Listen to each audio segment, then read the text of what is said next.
बिस्मिल्लाहिर्रहमानिर्रहीम। बिस्मिल्लाहिर्रहमानिर्रहीम। अस्सलामु अलैकुम स्टूडेंट्स, हमारा लेक्चर नंबर 3 सेकंड फेज़ का स्टार्ट हो रहा है अभी। और टॉपिक जो आज हमने करना है वो है पोटेंशियल एनर्जी। प्रीवियस जो 2 लेक्चर में हमने टॉपिक किए थे वो था, एक टॉपिक था आपका वर्क का और एक था आपका टॉपिक काइनेटिक एनर्जी का। अभी जो हमने पढ़ना है दूसरा टॉपिक जो आज हमने एनर्जी से रिलेटेड, वो है पोटेंशियल एनर्जी। ये दोनों जो हैं, काइनेटिक एनर्जी और पोटेंशियल एनर्जी, ये टाइप्स हैं मैकेनिकल एनर्जी की। मतलब एनर्जी की बहुत सारी टाइप्स होती हैं, mechanical energy, heat energy, sound energy, light energy, electrical energy. तो उनमें से जो मैकेनिकल एनर्जी होती है उसकी फिर आगे 2 टाइप्स होती हैं, kinetic energy and potential energy. Kinetic energy का ताल्लुक इस चीज़ से होता है कि बॉडी की मूवमेंट से रिलेटेड, कि बॉडी मूव कर रही है या नहीं कर रही, और अगर कर रही है तो कितनी स्पीड से कर रही है, और उस बॉडी का मैस कितना है। तो मैस और स्पीड के साथ वो लिंक हुई हुई होती है। अगर किसी बॉडी की स्पीड 0 हो तो ऑब्वियसली उसकी काइनेटिक एनर्जी भी 0 होगी, क्योंकि वो मोशन से रिलेटेड होती है काइनेटिक एनर्जी। लेकिन जो पोटेंशियल एनर्जी है इसका ताल्लुक मूवमेंट के साथ नहीं, बल्कि एक ख़ास पोजीशन की वजह से जो एनर्जी किसी बॉडी में स्टोर हो जाती है उस एनर्जी को हम पोटेंशियल एनर्जी कहते हैं। तो आज हमने एक तो इस टॉपिक को देखना है कि इस टॉपिक के अंदर किस तरह की डिटेल्स हैं, और आगे पोटेंशियल एनर्जी की फिर आगे जो टाइप्स हैं वो भी हमने देखनी है, और इसके अलावा पोटेंशियल एनर्जी का फार्मूला क्या है उसको भी हमने जो है वो एड्रेस करना है। तो अब हम इसको देखते हैं बुक में जो इसके बारे में मेंशन हुआ है। Often a body has the ability to do work all though it is at rest. बहुत सारी बॉडीज इस तरह की होती हैं जो मूव नहीं कर रही होती, लेकिन उनके अंदर रेस्ट पर भी उनके अंदर एक एनर्जी स्टोर होती है, क्योंकि जो चीज़ मूव कर रही है उसमें तो काइनेटिक एनर्जी है। तो वो हमें पता भी है कि अगर लेट्स सपोज एक ट्रक मूव करता हुआ आ रहा हो तो हम उसके सामने जाकर खड़े हो जाएं तो लाजिमत हमें पता जाएगा कि भाई वाकई उसके अंदर मूवमेंट के बिहाफ पर एक एनर्जी थी जिसने हमें अच्छा खासा तबाह और बर्बाद किया। तो कोई भी चीज़ जब मूव कर रही होती है तो उसके सामने अगर कोई बंदा आए या कोई चीज़ आए तो वो उसको जब हिट करती है तो अच्छी खासी एनर्जी उसमें ट्रांसफ़र हो रही होती है। तो इसका मतलब है कि उसके पास मूवमेंट के बिहाफ पर एक एनर्जी थी। लेकिन कुछ चीज़ें ऐसी होती हैं कि जो मूव नहीं कर रही होती उसके बावजूद उनके अंदर एनर्जी होती है। फॉर एग्ज़ाम्पल, किसी पहाड़ के ऊपर एक बहुत बड़ा पत्थर पड़ा हुआ है तो उसके अंदर एक एनर्जी स्टोर हुई हुई है कि अगर वो किसी भी वजह से वहाँ से चल पड़ा तो नीचे जो है वो बस्ती को तबाह कर सकता है। इसके अलावा भी जो है वो बहुत सारी एग्जांपल्स हैं, अभी हम देखते जाते हैं इनको। For example, an apple on a tree is capable to do work as it falls. एक दरख्त पे लटका हुआ सेब नीचे गिर के तो किसी चीज़ के ऊपर भी जब गिरेगा तो उसको आगे थोड़ा सा कुछ मूव कर सकता है। इसका मतलब है कि उसके अंदर एनर्जी है। Thus it possess energy due to its position. तो इसका मतलब है कि वो अपनी खास पोजीशन की वजह से उसमें एक एनर्जी है। तो इस तरह की जो एनर्जी होती है जो खास पोजीशन से होती है उसको क्या कहते हैं? Potential energy. The energy possessed by a body due to its position is known as its potential energy. अब यहाँ पे बुक में उस तरीके से मेंशन नहीं हुआ, लेकिन मैं आपको बता देता हूँ। हमने बात की कि एनर्जी की बहुत सारी टाइप्स होती हैं, mechanical energy, heat energy, sound energy, light energy, electrical energy, nuclear energy वगैरह। तो फिर उसके बाद मैकेनिकल एनर्जी की 2 टाइप्स होती हैं, kinetic energy and potential energy. अब हम पोटेंशियल एनर्जी की भी आगे टाइप्स देखने जा रहे हैं। पोटेंशियल एनर्जी की जो आगे टाइप्स हैं बुक में उस तरह से नहीं डिस्कस हुआ हुआ। उसमें आ जाती है मैग्नेटिक पोटेंशियल एनर्जी, उसमें आ जाती है इलेक्ट्रिकल पोटेंशियल एनर्जी, उसके अंदर आ जाती है आपके पास इलास्टिक पोटेंशियल एनर्जी, और चौथी उसके अंदर आ जाती है ग्रेविटेशनल पोटेंशियल एनर्जी। बल्कि 5वीं भी है केमिकल पोटेंशियल एनर्जी। तो अब ये जो है इनकी अगर हम अपनी अपनी जगह पे बात करें तो ये क्या है? फॉर एग्जांपल, लेट्स सपोज हम पहली बात करते हैं इलास्टिक पोटेंशियल एनर्जी की। तो इलास्टिक पोटेंशियल एनर्जी क्या है कि लेट्स सपोज अगर आपने एक तीर कमान लिया और तीर कमान के अंदर आपने तीर को रख के उसको पीछे की तरफ पुल कर लिया। अब वो मूव नहीं कर रहा अभी, लेकिन अभी इस खास पोजीशन पे जिस तरह से आपको डायग्राम में दिखाया जा रहा है, इस खास पोजीशन के ऊपर उसके अंदर एक एनर्जी उस तीर के अंदर स्टोर है कि अगर जैसे ही आपने उसको छोड़ दिया तो अपनी एनर्जी लेके निकलेगा और आगे किसी भी चीज़ को वो जो है वो डैमेज कर सकता है। इसी तरीके से जो है वो कोई भी रबर बैंड है और इस तरह से आप उसके अंदर उसको पुल करके रखते हैं तो वो उस तरह की जो एनर्जी होती है क्या कहलाती है, इलास्टिक पोटेंशियल एनर्जी। तो फिर उसके बाद दूसरी जो होती है ग्रेविटेशनल पोटेंशियल एनर्जी, वो क्या है? ग्रेविटेशनल पोटेंशियल एनर्जी ये है कि जब आपके पास कोई चीज़ जो है वो किसी स्पेसिफिक हाइट पर होती है, ग्रेविटेशनल पोटेंशियल एनर्जी का किसी इलास्टिक के साथ ताल्लुक नहीं है, वो उसका ताल्लुक किसके साथ, जब कोई चीज़ किसी स्पेसिफिक हाइट पर होती है तो अपनी हाइट के बिहाफ पर उसमें एक एनर्जी स्टोर हुई होती है। तो जिस तरह से अभी आपको एग्जांपल दी मैंने कि एक पत्थर पहाड़ पे पड़ा हुआ है तो वो मूव करने लग गया तो वो नीचे किसी भी चीज़ को अच्छा खासा डैमेज करेगा। फॉर एग्जांपल ये जो आपको बुक में दिखाया है कि एक हैमर है, तो आप हैमर को जब हाइट पर लेकर आकर उसको नीचे लेके जा रहे हैं तो अब चाहे आप उसको खुद ज़ोर से ना भी नीचे पुल कर रहे हो तो वो अपनी जो है ना हाइट के बिहाफ पर जब वो हैमर नीचे आएगा तो उसके साथ एक वेट होता है उसके साथ, तो वो जिस फिर जाके आगे वो किसी नेल के साथ जाके टकराता है, किसी चीज़ से टकराता है तो फिर आगे उसके ऊपर वर्क करता है। ये उस चीज़ पर वर्क करना बता रहा है कि ये हैमर अपने साथ एनर्जी लेकर आया है। तो वो एनर्जी जो है वो किस वजह से उसके अंदर आई है, उस स्पेसिफिक हाइट की वजह से।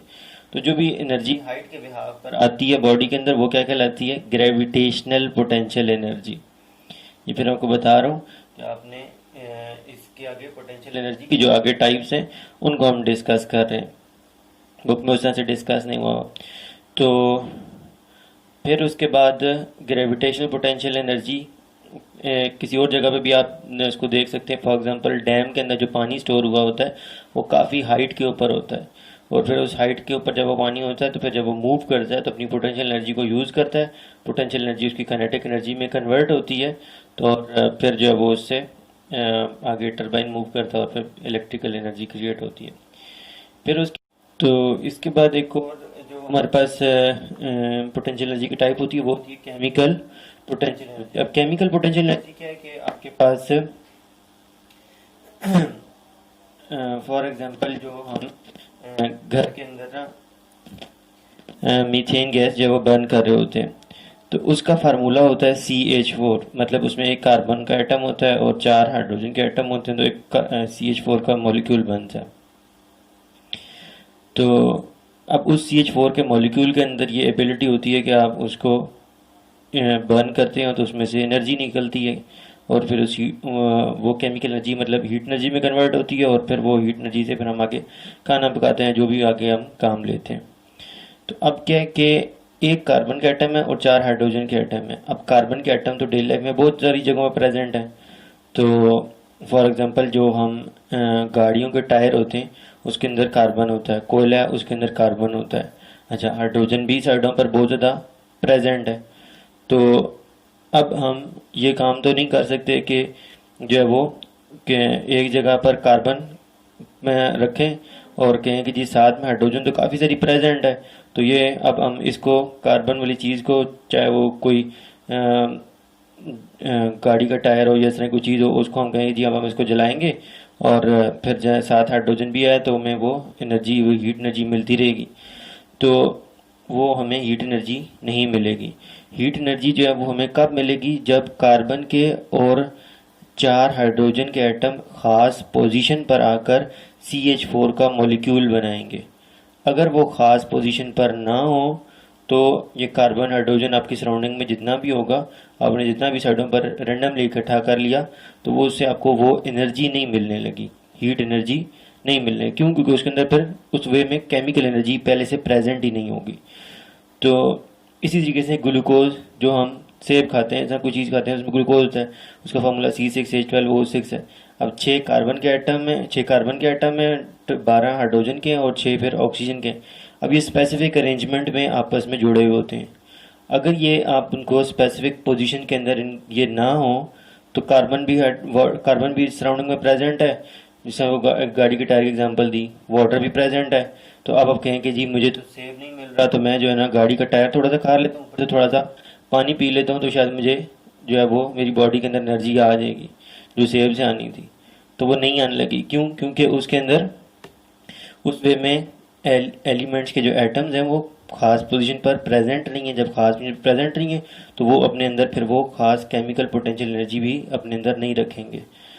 तो इस तरह से एक मैंने आपको बताई इलास्टिक पोटेंशियल एनर्जी, दूसरी बताई gravitational potential. Elastic potential energy का ताल्लुक इलास्टिक के साथ है, उसका किसी ग्रेविटी के साथ ताल्लुक नहीं है, उसका किसी एटम्स वगैरह के साथ की अरेंजमेंट पोजीशन का ताल्लुक नहीं है, मतलब ये सारी दूसरे के साथ इंडिपेंडेंट है। फिर दूसरी बताई ग्रेविटेशनल, उसका हाइट से ताल्लुक है, उसका किसी इलास्टिक के साथ ताल्लुक नहीं है, इस तरह से।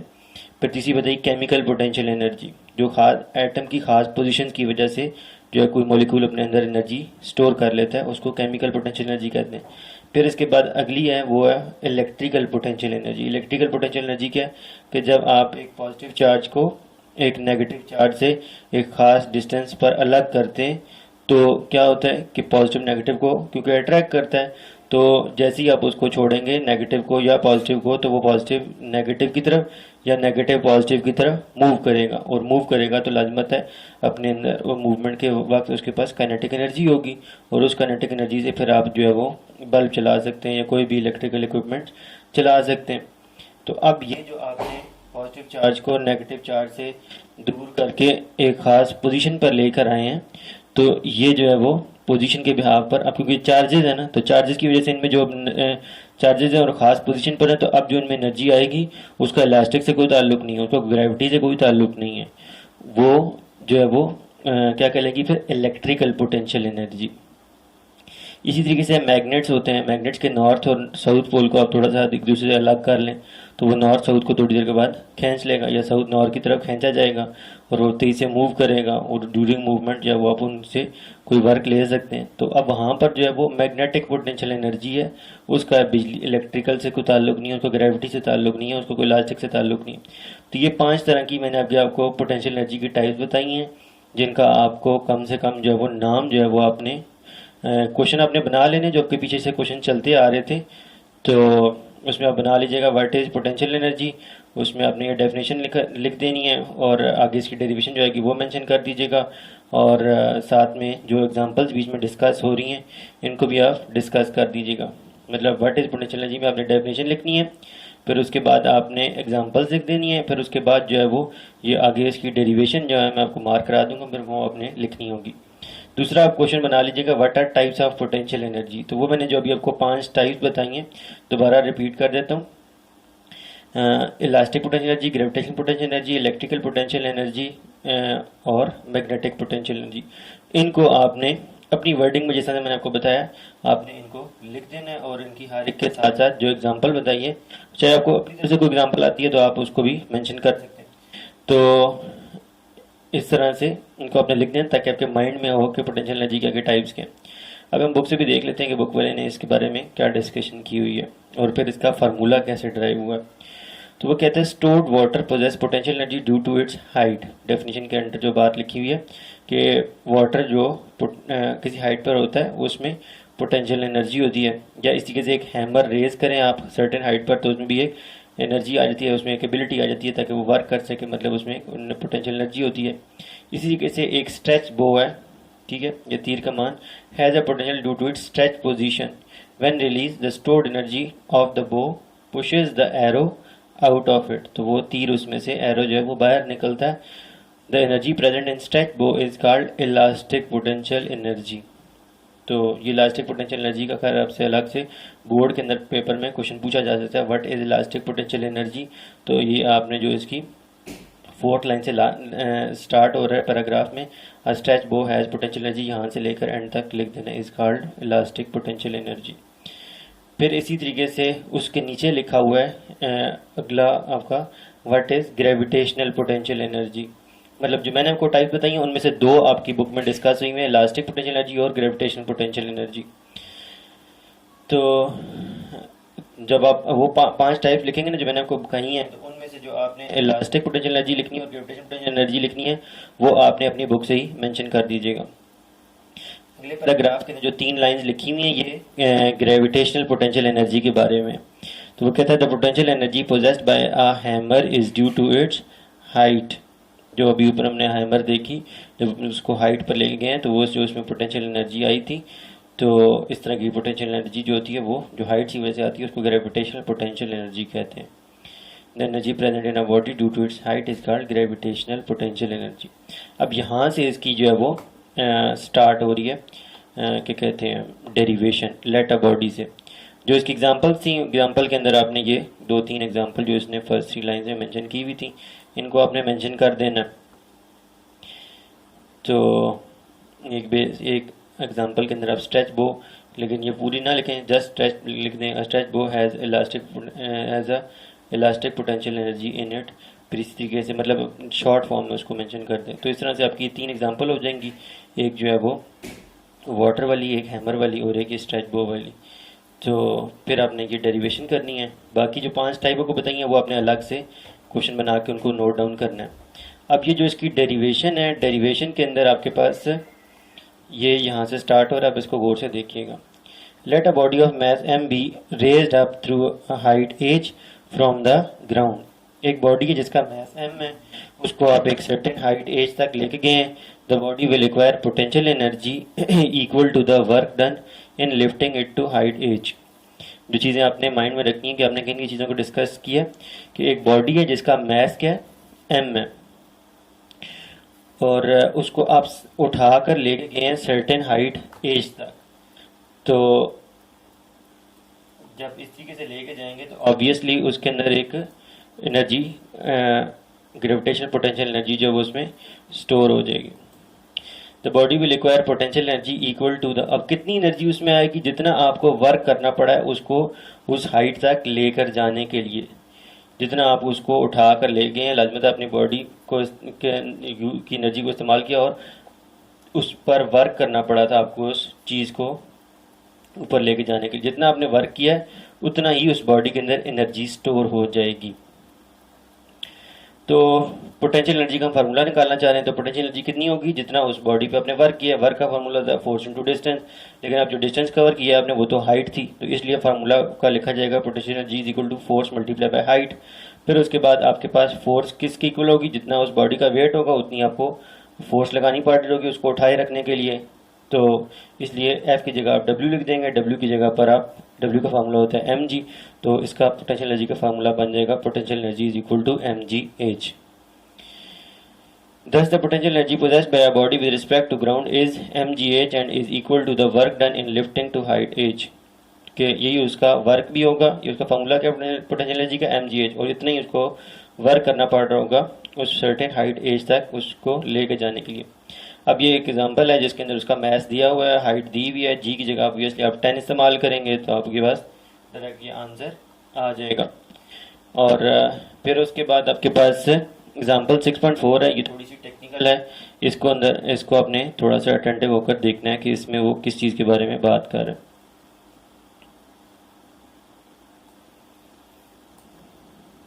कहते हैं a force of 200 Newton acts on a body of mass 20 kg। एक बॉडी जिसका मास 20 kg है और उसके ऊपर हमने फोर्स लगाई है 200 Newton. The force accelerate the body. Obviously जब किसी बॉडी के ऊपर एक सिंगल फोर्स लग रही हो तो उसको न्यूटन सेकंड लॉ कहता है कि वो एक्सेलरेट करने लग जाती है। अच्छा, शुरू में किस हालत में थी, रेस्ट में थी। The force accelerate the body from rest until it attains a velocity of 50 metre per second. यहाँ तक कि उसकी वेलोसिटी 0 से बढ़ते बढ़ते इस फोर्स से कहाँ तक पहुँच गई, 50 मीटर पर सेकेंड। तो हमने बताना है कि इस दौरान उसने कितना फासला, डिस्टेंस कितना तय किया। तो ये डाटा से रहा। तो स्टूडेंट्स अब इसमें जो डिस्टेंस हमने फाइंड करना है, उस डिस्टेंस का ताल्लुक तो आपको पता है कि वर्क के फार्मूला से होता है। डिस्टेंस जो है वो काइनेटिक एनर्जी में नहीं आता, डिस्टेंस जो है वो पोटेंशियल एनर्जी के फार्मूला में भी नहीं आता। जबकि दूसरी तरफ जो हमें बाकी की इन्फॉर्मेशन दी हुई है, ऑब्वियसली उसके अंदर हम पोटेंशियल एनर्जी को यूज़ नहीं कर सकते क्योंकि इसके अंदर हाइट नहीं दी हुई, जबकि हाइट की जगह पर हमें वेलोसिटी दी हुई है। इसका मतलब है कि हमने वर्क को काइनेटिक एनर्जी के साथ डील करना है, क्योंकि वेलोसिटी जो है वो काइनेटिक एनर्जी के फार्मूला में आती है। तो अब जितना उस बॉडी ने वर्क किया है उतनी उसके अंदर काइनेटिक एनर्जी जो है वो गेन हो रही होगी।